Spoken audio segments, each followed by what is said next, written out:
life is a downward escalator. And so if you're not trying or making progress or moving forward, you're going to be inevitably sliding down. It's not the critic who counts, not the man who points out how the strong man stumbles or where the doer of deeds could have done them better. The credit belongs to the man who is actually in the arena, whose face is marked by dust and sweat and blood. Welcome to the Men in the Arena podcast, where we interview specialists in the realm of manhood.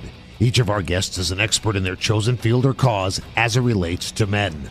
Our conviction is to call you into the arena of manhood, call you out of the faceless, nameless bleachers, and call you up to be the best version of you. Because when a man gets it, everyone wins. Enjoy today's episode.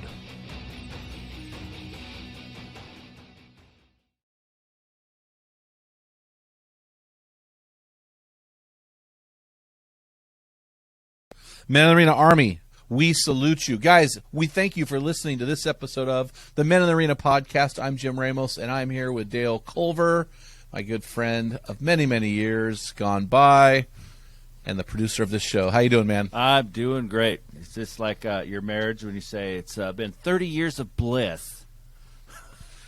Yeah, but I mean, at least you have, our guest, his wife has a name that sounds like a dude. I was a little bit concerned when I first read his bio, so and I went over to his Instagram. He's got a huge following on Instagram. I was like, oh, his wife is a gorgeous woman, which was very encouraging. So is that why he's got so, the big following? That is why, maybe, no, I don't know. He's got some good stuff going on, man. I am actually really excited about this guy. He's only a year older than my oldest son, and he's a younger guy. But you know what? I love getting those guys on our show. One, I want to put the young guys on a pedestal, put them on the platform, put them on our shoulders, and launch them into their ministry. But the other thing is he wrote a real cool, small little book on hope, and it was really, really powerful. There's some great insight. And we live in a day and age, man, where people need hope. We have this pandemic that's has killed, I think in America they're saying 500,000 lives.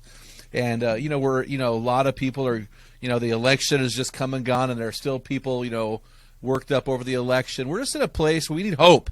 And this guy is a positive guy. He brings hope. And I'm really excited to bring him on the show. So, hey, but before we do, I want to encourage our listeners to go on over to meninthearena.org. We just put back on the website, because of your demands, my ebook, Guts and Manhood, 4 Irrefutable Attributes of Courage, and that's going to be on there, so you can grab that.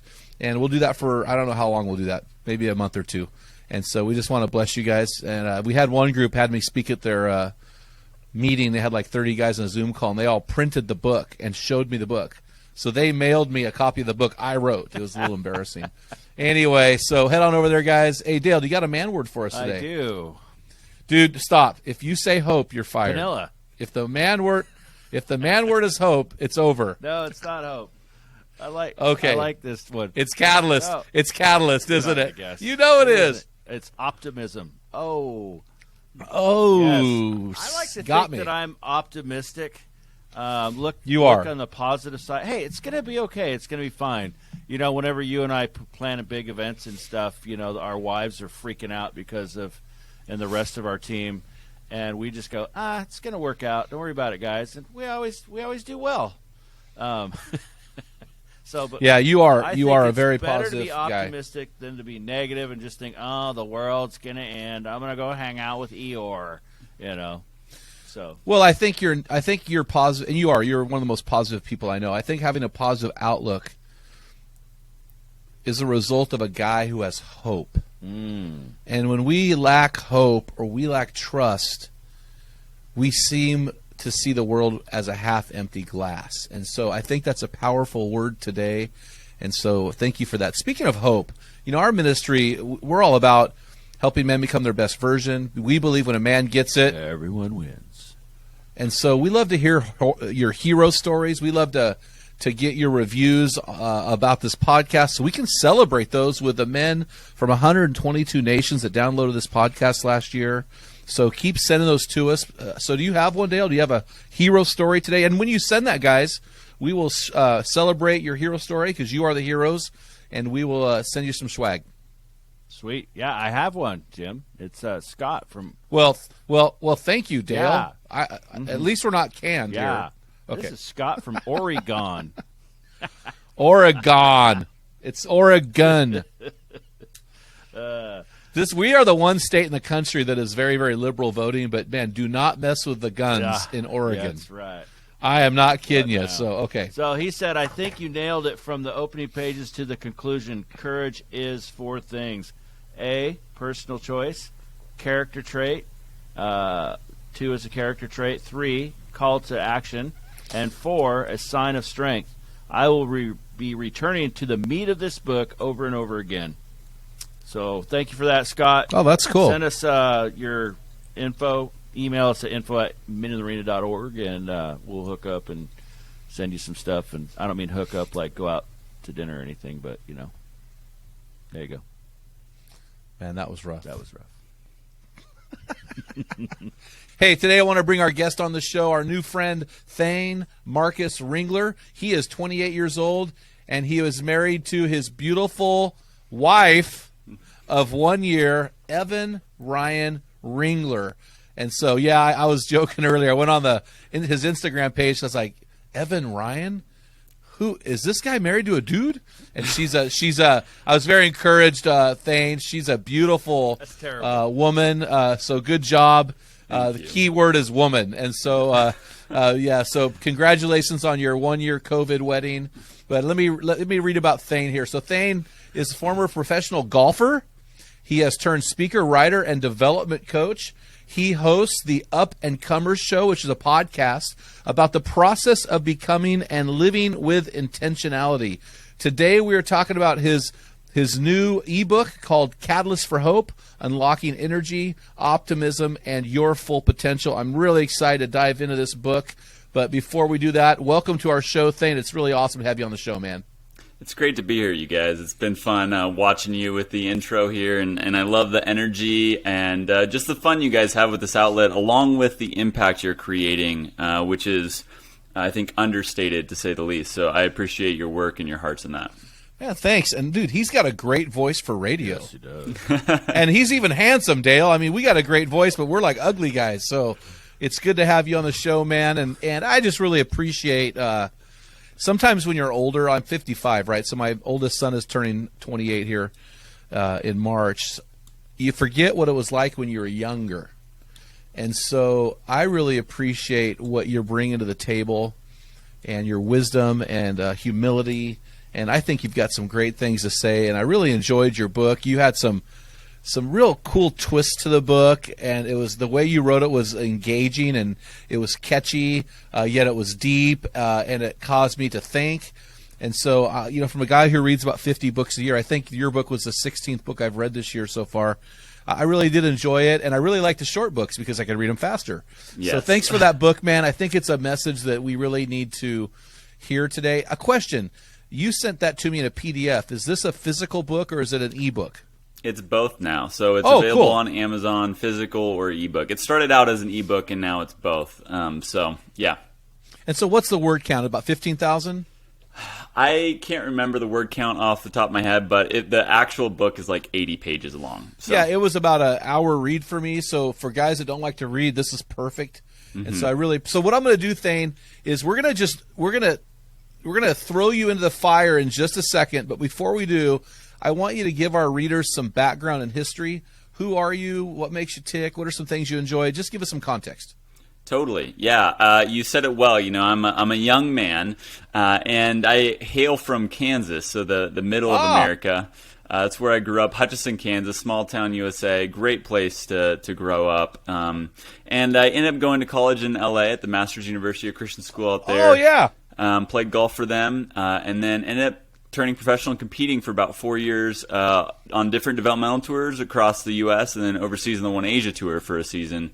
A lot of great experiences. Really was a challenging pursuit. I can't imagine for me doing anything more challenging on the personal development standpoint than trying to be successful as a professional golfer. Most people, it takes 7 to 10 years to get to the PGA Tour. I never really reached the PGA Tour. I didn't reach the goal that I set out to accomplish, but God still used that and redeemed it and led to me doing the work that I'm doing today. So after the first half of my career was really mental battles, figuring out my mind and how to optimize it in difficult situations with a lot of pressure and circumstances. The second half was the physical struggles. My body started failing on me a bit. I had muscle strain in my left rhomboid that repeated 5 times over a year and a half. So it led to me being sidelined and figuring out, is it golf or is it something else that God's calling me to?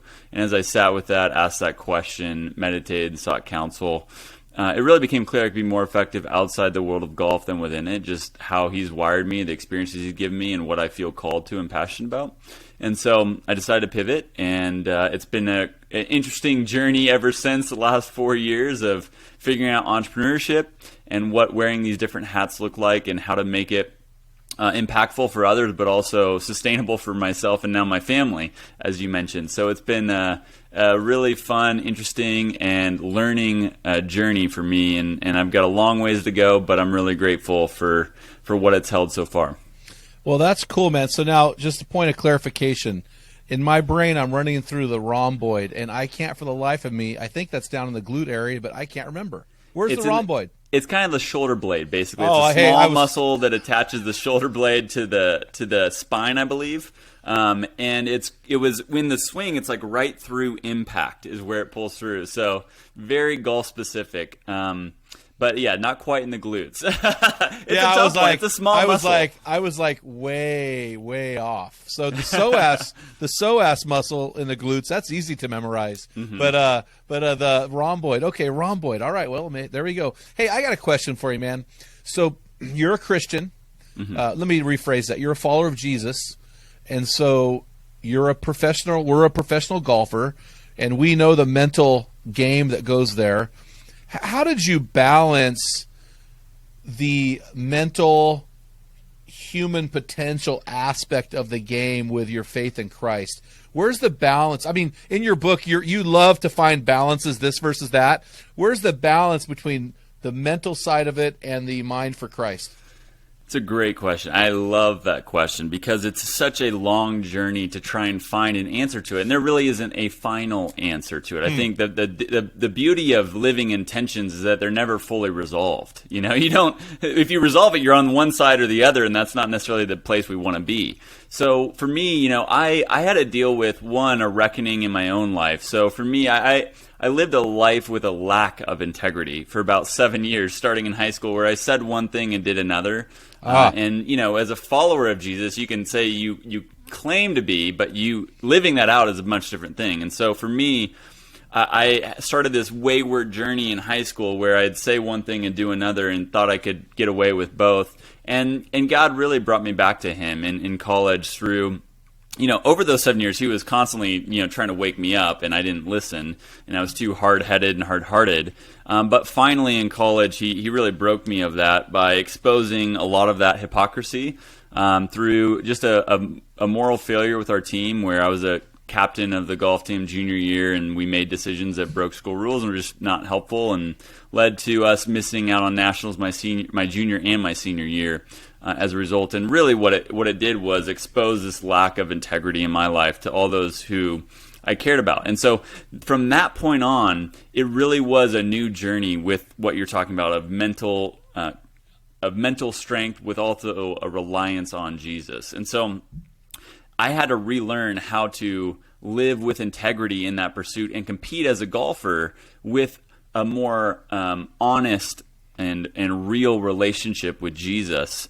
And that was a really hard struggle for me in those first couple years, because it is this confidence this unshakable confidence you're trying to build in yourself, while at the same time knowing that it isn't you, it's God through you, right? And there's that tension. So finding how to compete in that takes a lot of practice, and I think it really involves holistic integration. So it's saying, look, my goal is to integrate my faith belief in God into all aspects of my being.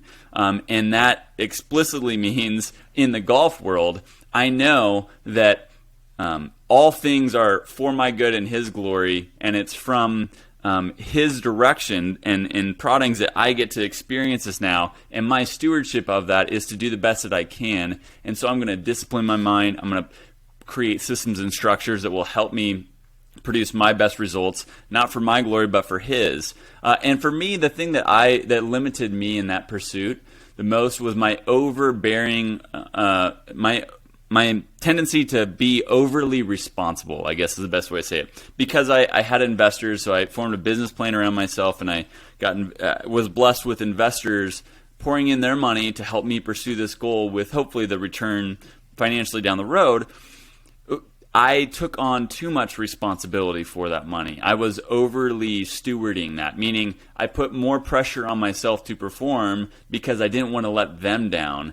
And I think that limited my performance. I know it limited my abilities on the course. So a lot of that was relearning that what God provides isn't this duty or obligation. He provides this freedom, right? And that's like what Jesus provides is freedom. From that, I need to acquire, achieve, or accomplish all these things, which I'm already naturally wired for. So He is like doubly providing that freedom. And that was my journey in golf too, is figuring out how do I play out of freedom and not out of duty or obligation, because that duty and obligation ends up hurting me, especially mentally, when I beat myself up if I don't reach the lofty goals I set for myself.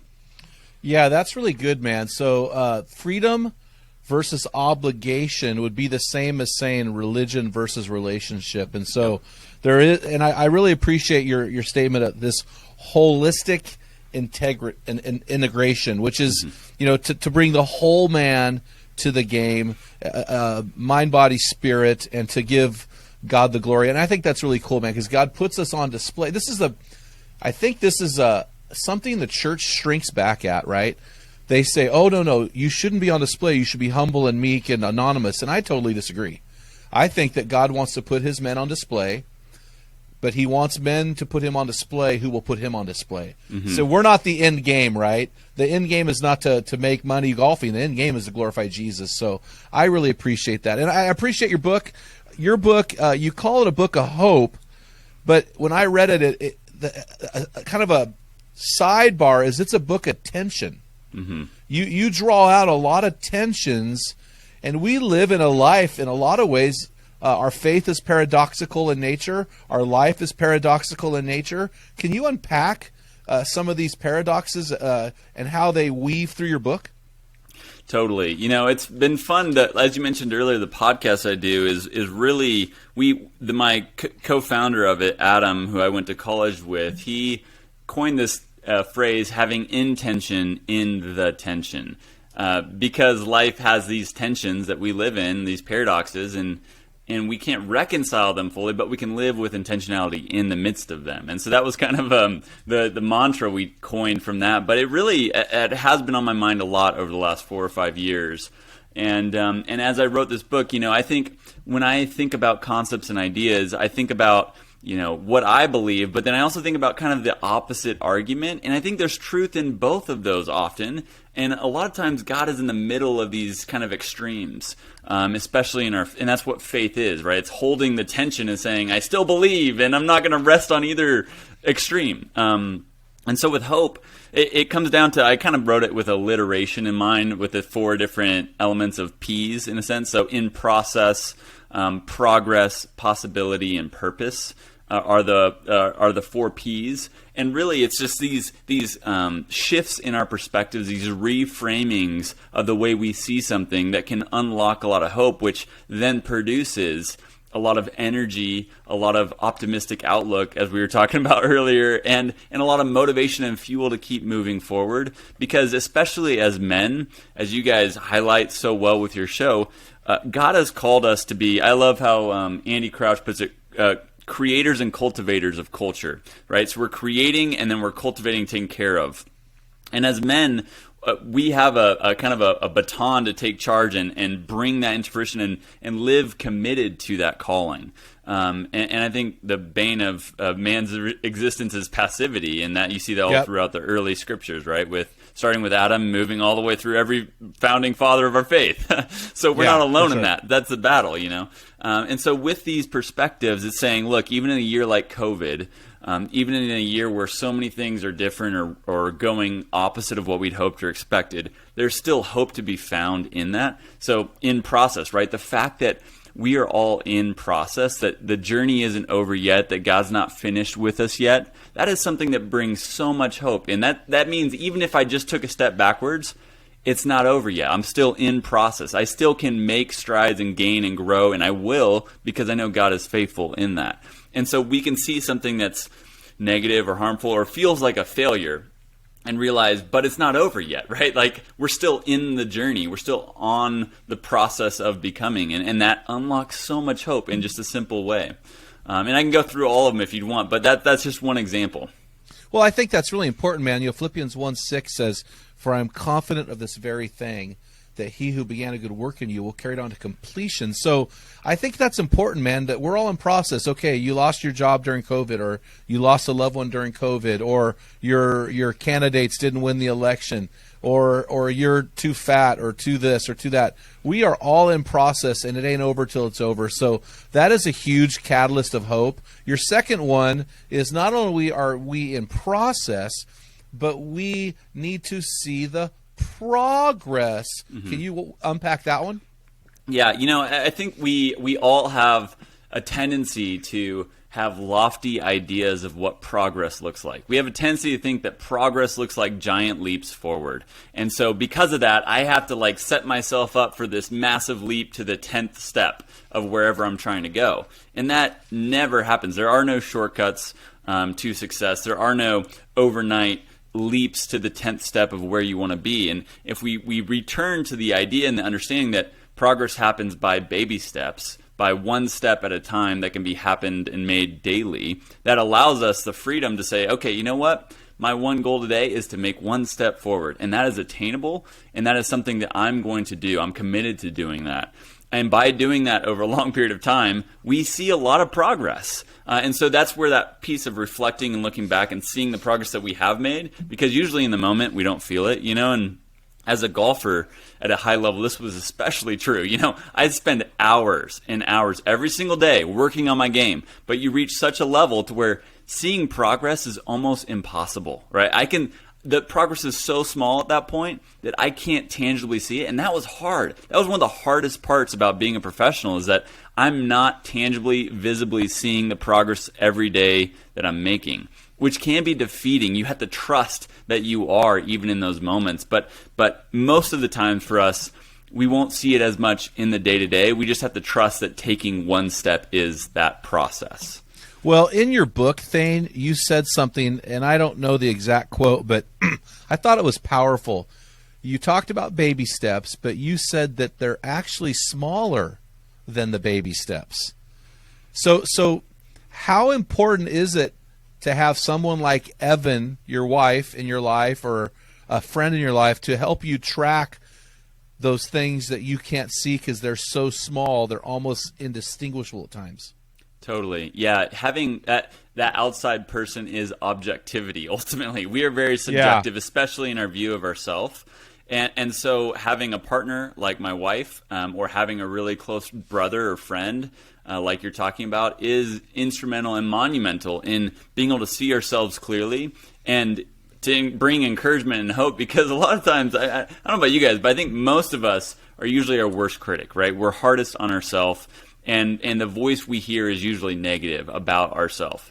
And I really struggle with celebrating wins. I'm not great at it. And so having someone to remind us, no, we need to celebrate this little win, because that is a win, and we need to recognize that. We need to know that God celebrates that with us too, and I think that is such an empowering. I love that you brought that up, because that is such a necessary part of the journey in life, that your community is helping men especially remember and remind ourselves. It's not that we don't know this, it's just we need those reminders, right? I just remember this morning actually in Joshua, I was reading a little bit, and when they went through the Jordan River again, and God parted the sea, and when they walked out, He commanded them to take 12 stones and say, "Carry these with you as a reminder, and it's funny is like, it's something rudimentary and simple of like, we're going to carry these stones with us. And why? Because they remind us of this insane thing that God did. Is like,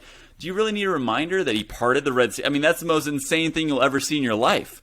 Yeah, we still need that reminder because we forget and we get distracted and busy and all that. So I think it's really powerful to have people, like you're saying, to remind us that those little wins matter. Well, it's interesting.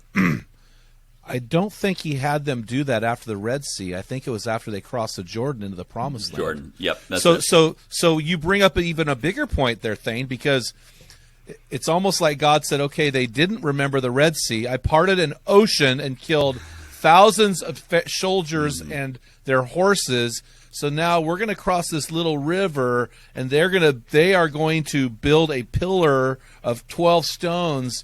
I think that's huge. That's a huge teaching point, Evan. That was really good that here they didn't do it, but now here they're going to do it. Now here's the flip side. And I know we want to be positive here. We want to talk about hope. But one of the things that I've noticed as a 55-year-old guy now is it's also a slow fade backwards. So the baby steps forward at a certain level, and the baby step backwards are all just as dangerous and just as indistinguishable. And I have found that we need guys with guts to see that slow fade so we can turn back around and begin that progress again.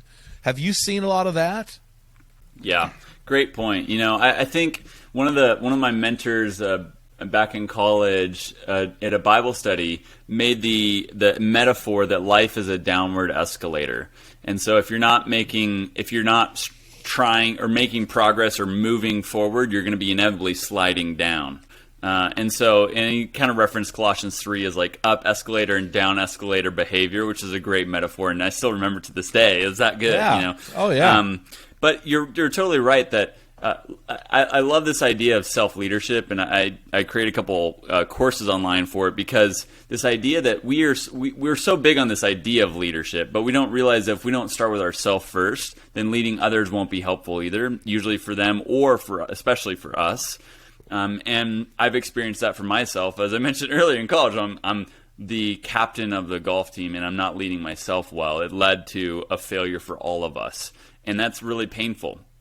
And so this idea of living with integrity and leading yourself well so that you can lead others well is really integral to all that I think about and work on now. And one of the key fundamentals of that is discipline. Discipline is saying, I'm going to go up the path of most resistance, because if we don't make a choice, we're going to be going downstream, right? If we don't make a choice, we're going to be floating down the current of life. And life never is attached to our purpose or calling, right? It's usually working in opposition, in our own selves within us do that too, as we know, right, from what God tells us about our flesh.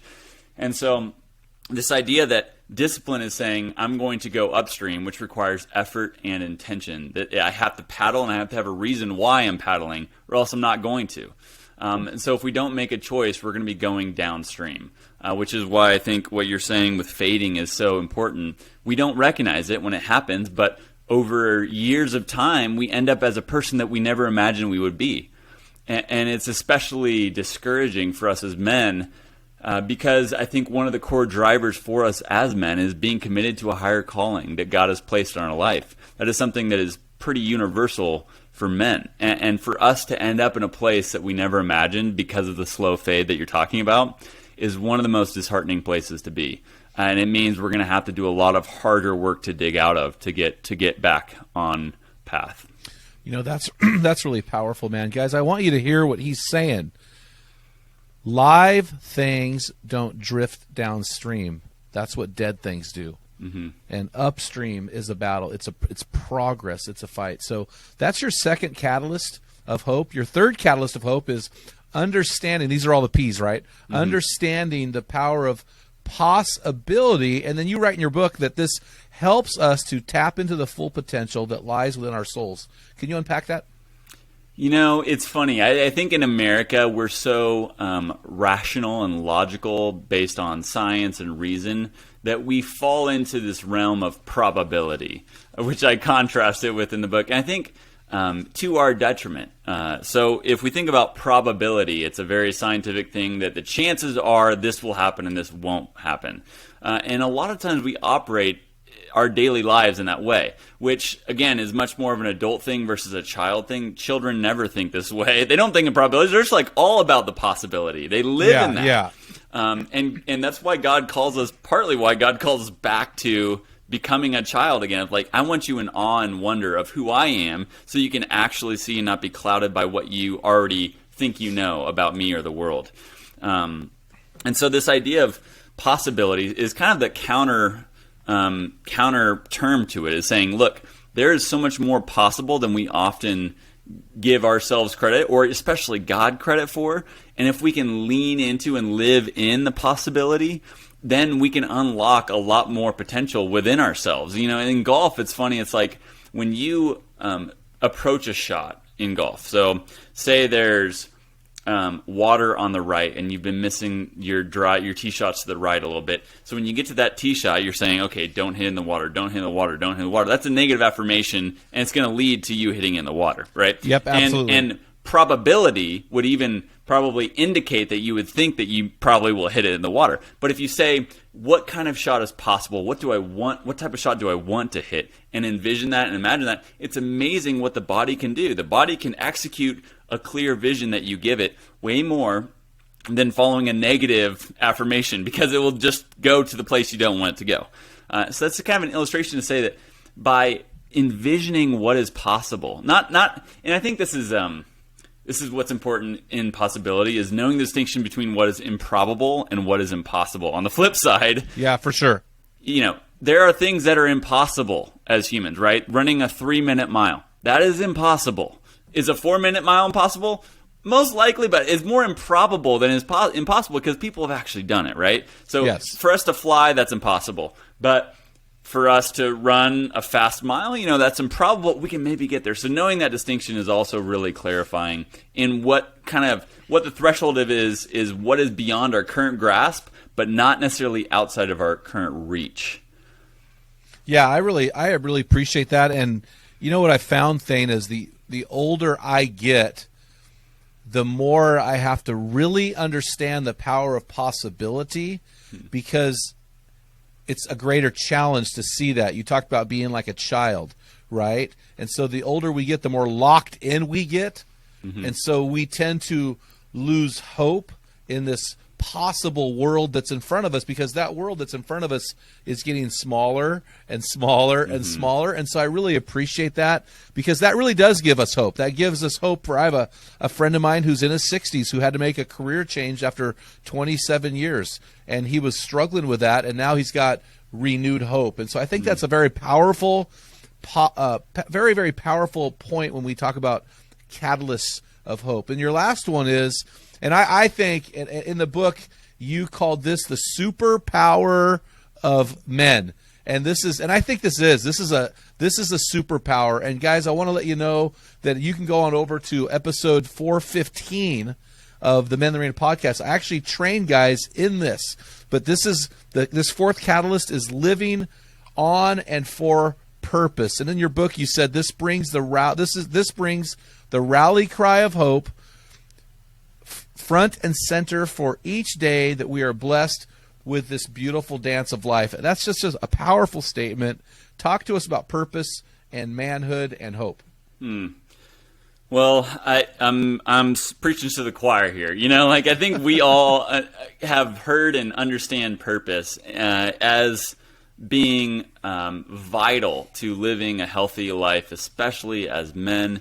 It's non-negotiable. It's an essential. And the way that I like to think about it is, my goal with purpose, my calling or duty or responsibility with purpose, is to live attached and aligned. And I think these two ideas are really helpful in the sense that attached means I have this North Star in that purpose that God's given and called us to, And my job is each part of my life, each part of my day is attached to that. It's connected in some way. It has some tie-in to that overarching purpose. That means like brushing my teeth. It means I'm going to have better breath so I can better relate to my wife, or I can have healthier teeth so I can have less pain and better serve others. All those simple things are attached and connected to that purpose. And then aligned is saying they're going in the direction of that purpose. It's moving upstream, right? It's like going directionally towards that goal, that calling, that vision in front of you. And so it's both momentary but also trajectory. It's moving. And that focus helps us take this thing called purpose that I'm glad that you teach people on this, because it can seem like we hear it a lot, but then we lose the meaning of it, right? And it's going to be specifically mean different things for different people, but the reality is that the actions of attaching and aligning are something that we can do daily. And if I do that well daily, which again, it's an if, it's not like I'm a human just like anyone else. There's days where I don't do a good job of this. But when I do that daily, my life is filled with so much hope. And that's not from me, that's from God, right? Like that is a gift that God has given, is that there is unending purpose through what Jesus has done in unlocking our lives and giving us the power by the Spirit to unlock other people's lives for kingdom. And that is like as much fuel as you can ever hope for in life. No, that's so powerful, man. In your book, you said this: purpose cuts through the crap, slicing through the noise and distractions of everyday life. Noise produces confusion, and confusion can lead to aimlessness. In modern-day society, all we typically experience is the noise. And can I just call noise urgency?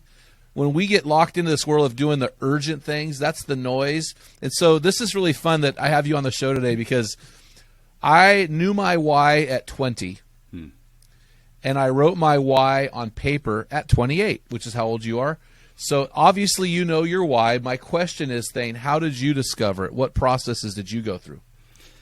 Yeah, it's been a journey. I love that you say that. I think there's definitely rhythms and cadences to it, but it does take time. I think that's the reality. Like, we don't just wake up one day and say, oh, this is it. I think we are on this path of discovering ourselves and discovering what God has said about us and not what the world or the lies have said about us. And so for me, when I was coming out of golf, I sat with the question, who have I been created, equipped, and called to be? And as I sat with it, it's a pretty holistic question in the sense that created is that natural wiring or talents or abilities God's given you from birth. Equipped is those life experiences you've had up to this point that are uniquely yours and that have shaped your worldview and perspective and ideas and skills. And then called is that passion, that fire within your soul that just will not die. And when I sat with that, I really felt called to be a voice to the next generation, which is this big, broad thing, which typically they are. There's something broad, big, and you're like, I don't even know what that means. I still don't know what that means. But that kind of set me off on the direction or trajectory of what I've done today. And as I've gone down that path, I've become more and more clear about what that is. And as I see it now, it's much more a call to unlocking human potential, of saying, look, there's a lot of people in our world who have their surviving needs taken care of, right? They're existing, they're surviving, they're comfortable, but they're not doing anything with that. They're not using that for the good of those around them or even the good of themselves. And so my goal is to come alongside those people in that tier, in that group, and say there's more. There's more that is required of you because we need that more from you. We all need each other's individual giftings and talents and abilities. And my goal is to help unlock more people's giftings, talents, and abilities for the betterment of all of us and the world and ultimately kingdom. And so that is something that has come through years after sitting. I think there's this cadence, like you said, of like really sitting with yourself and discovering yourself and then taking steps forward.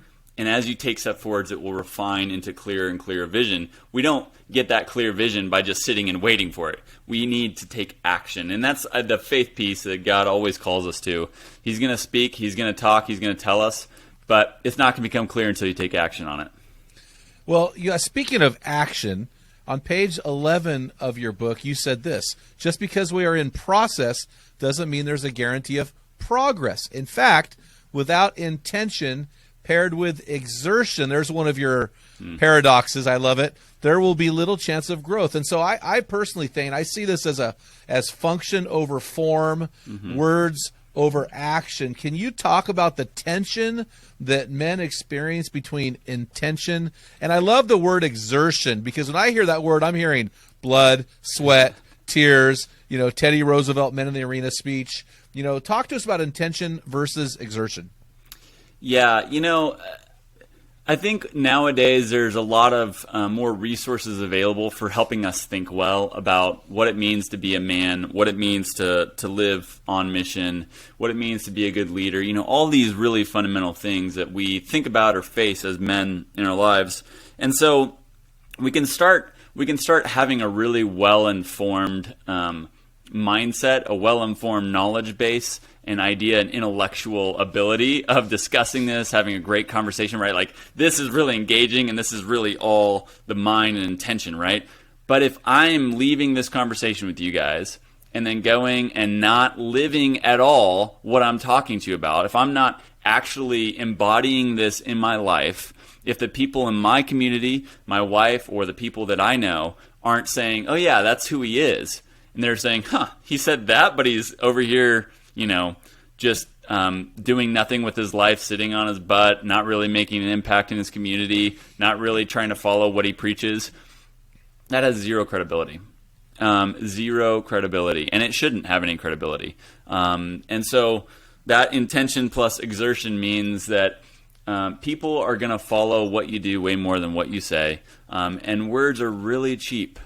They really are, and I've lived the failure of that in many ways. I've experienced the fallout of that, and I am forever changed for the better by going through that and saying that, look, what matters most to me is living a life of integrity and character, being the person that I say I'm going to be. And this conversation helps me do that. This conversation says, hey, you know what? By saying these words, I'm better go live it right now, because that's accountability. Yeah. So one of the ways we can form accountability in this is by speaking it into existence sometimes. Sometimes we need to say, hey, I'm announcing to you that this is who I'm going to be, and I expect you to hold me to that. And that's a really helpful thing too. Yeah, I agree 100%. You said something really powerful, and I want to go back to it. You said resources. There are a lot of resources that help us to think well. And I'm going to make a statement here. I've read 15 or 16 books already this year. I read about 50 books a year. I love education and I love knowledge. I'm voracious at pursuing knowledge. So just understand what I'm saying here. I believe that what you're saying is so powerful, because I believe this. I believe in the church, intellectualism is ruining masculinity. It is ruining masculinity as we know it, because in the church we have over-intellectualized our faith, and on social media we have over-intellectualized our responses and threads, and we have underemphasized the raw potential in exertion and in hard work. You're an athlete. You know this. Talk to us. What do you think about that statement? Am I off there? You're so good. I mean, I couldn't agree more. I think what's important is what Jesus says about this, is like, examine the fruit. What is the fruit that's produced? And I think that's so important, because if you look at the church in America, the modern church, of what we're seeing, when intellectual pursuit and an intellectual understanding of God has been the focus, like doctrine, theology, really getting our T's crossed and our I's dotted in who God is and who we say he is in our interpretation of it, right? What fruit does that produce? It produces division, it produces infighting, and it produces distraction from the real work at hand, which is what Jesus did in his life. His life, yeah, sure, he debated with the Pharisees and scribes more so because he was trying to teach people and they came in attacking him. It wasn't because that was his goal. What he did was he went to the people that they were missing out on, they were avoiding, they were not engaging with, and actually did the dirty work of caring for them by love in action, right? Love is an action. It's not this intellectual pursuit. And so people will feel that love by the actions you do and the life you live. and fulfilling the calling that God has on your life, especially as a man. So I just like the question, what is the fruit being produced here? Because we can learn a lot from the fruit. You know them by the fruit. And it will better direct us into the path that God has for us. Well, and in your book, you talk about something that runs parallel to this concept. And I go back to your rhomboid, which is in the shoulder, not the rear end. You know, that without using that muscle, we tend to lose it, right? So you call this, I call this the fight against apathy over entropy. And in your book, you said entropy happens by chance. Growth does not. You continue and you say growth takes effort, but typically it isn't some Herculean effort that's required. And I just think that is so good, man. Can you unpack entropy and how we must battle that? Mm-hmm. Yeah, entropy, that second, I think it's the second law of thermodynamics. It says that things naturally decay, right? Without a force or an effort, things will decay, and that's definitely true, like we talked about earlier, going downstream. The natural order is decay, so effort is always required. And, you know, it's this idea that life will not automatically attach itself to your purpose. It will not automatically lead you to where you want to go. And we really have to recognize, be aware of that in order to give us the fuel to keep going. And again, remember that it's not about jumping the 10th step, it's about taking the next step. Because really, the faith that's praised most by Jesus is a faith that's the size of a mustard seed. It's not some crazy faith that, like, God is going to radically change everything in my day right now. It's saying, no, by doing this simple act of faith of maybe just praying and seeking Him for 5 minutes, that's going to impact my day in ways beyond that I can even imagine, right? It's a simple faith. It's a simple faith of so many people throughout Scriptures you see just saying, hey, I don't know, but I do know who God is and what He's called me to, and so I'm just going to take the next step. And you know, the next day, I'm going to take that next step. And it's not this really sexy, glamorous thing. I think we all get, especially in today's world, we get lost in the image and the persona and these images of success and, yeah, the phone, right? So it's not that. It's very unsexy. It's very non-glamorous, and it's simple but not easy. I think that simple but not easy is really the core of it. It's simple but not easy. It's like grace. It's free but it ain't cheap, right? There's so many paradoxes, and one of them that in your book I really appreciated when you talk about this not being sexy component of achieving and living by hope is this paradox of life is definitive and descriptive. Can you know, in your book you said that God is that, right? He's both definitive and descriptive, but we live in a world that is not definitive. It's we don't have a lot of moral absolutes. So can you walk us through this tension between definitive and descriptive and explain what they are? Yeah, it's an interesting concept. You know, I use kind of the illustration of MLK, right, giving his speech and saying, you know, I have a dream.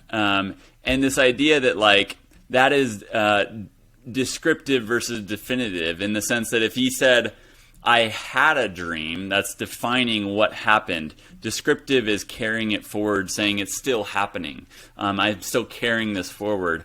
And so that difference is a really interesting distinction that I think gives a lot of hope, right? That again, it's not final, it's not we haven't reached a destination, we haven't arrived, but we're actually in process.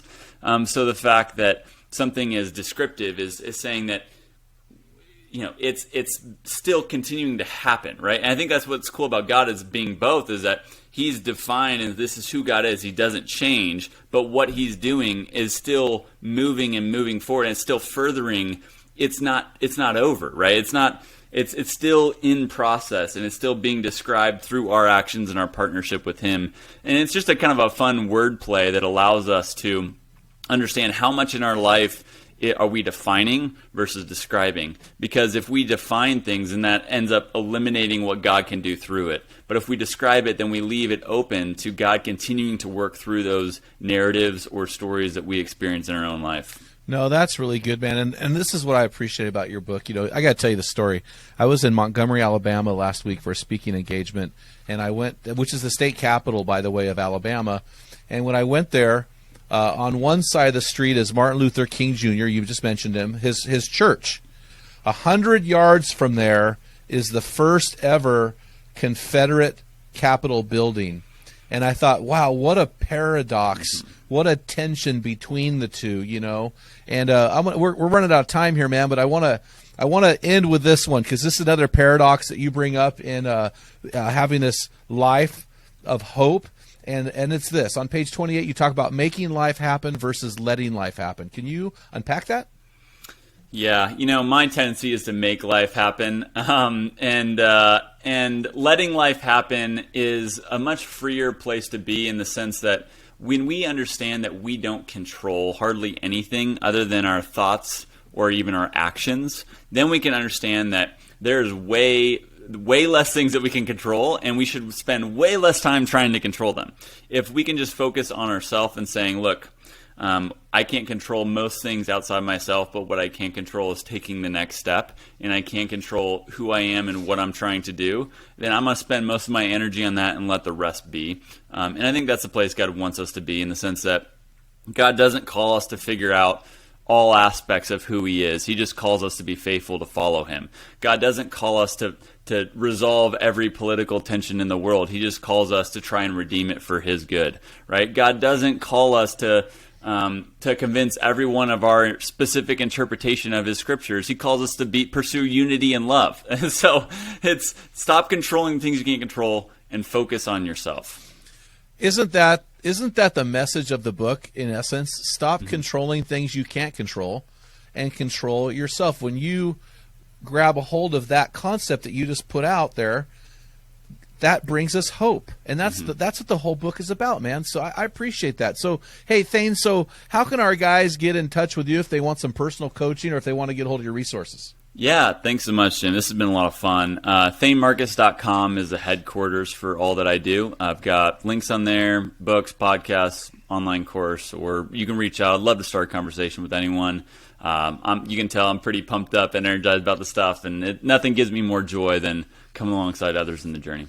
No, it's just fun to partner with guys like you and to put some younger guys on our shoulders and just really highlight you and put you out there. So really do appreciate you and your heart and what you're doing, man. This conversation was over way too quick, so we might have to do a part 2.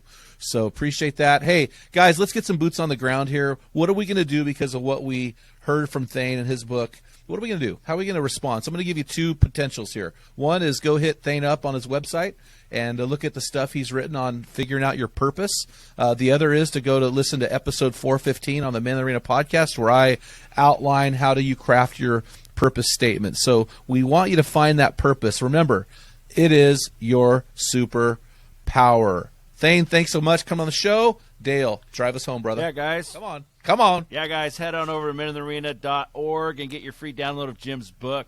Also, leave us a positive review on the podcast or email us at info@meninthearena.org. Until next time, feel the wet sand on the arena floor. Hear the deafening roar of the crowd. Taste the sweetness of victory. Smell the stench of battle. Get in the game. Get dirty. Grind it out and be a man. You've been listening to the Men in the Arena podcast. If you hunger to be your best version, then join thousands of men from around the world in our Men in the Arena forum on Facebook. This is the best place to have open discussions around the topic of biblical manhood. Make sure to explore our website at meninthearena.org, sign up for the weekly equipping blast, and take advantage of our many free resources designed to help you become your best version of a man. Thank you for listening to this episode of the Men in the Arena podcast. Remember, when a man gets it, everyone wins.